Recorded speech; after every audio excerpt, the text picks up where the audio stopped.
Hi guys, hopefully you've been able to sign up to Tinkercad, and once you get in here you may end up on the lessons tab. You can go through the lessons if you want to just learn a wee bit about Tinkercad, so there's nothing wrong with that. Otherwise, if you want to get straight into the design, what you can do is click on 3D designs and you can create a new design up here. You'll see here that I've got a couple of others. Here's an example of just me playing around trying to create a doghouse. And so you'll see here that I've cut away some parts, made it hollow. There's an area where the dog can come in and then go around, and it's got an overhead piece on it. So what I'm going to show you is how you can create that. Firstly, you just need to learn some of the basics. I'll just create a new design. And the main principle behind Tinkercad is that it's made of solids. You just click on this square and bring it across. So there's a solid, and you'll see over here it says solid, and the other one is a box, or what I would call almost like a negative space. And so what you can do,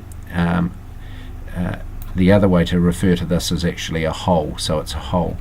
Now when we add this positive box with this negative hole, what it's going to do is take it away.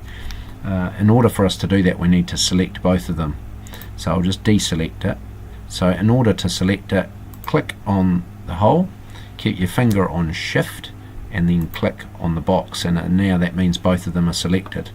When we go up the top here, you'll see you can group it, and when we group it, what it's going to do is take away the negative space or the hole.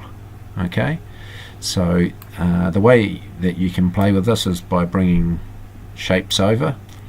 If I make this about that big, take it right on through the top, there we go, put it in there. So once again I've got a negative space, which is this big box here, and this positive space or the solid.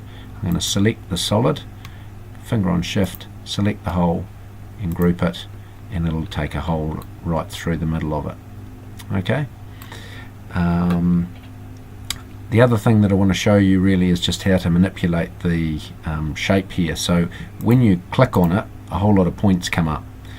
This is a corner, so it'll allow you to make it a wee bit bigger, like that. If you grab the edge, it'll stretch it out. If you grab this top box, it will make it taller. And if you wanted to shift the whole box upwards, there's a wee cone, and what that does is actually lift it off the ground. You probably don't really need to, oh well, you might need to do that with some of your other shapes.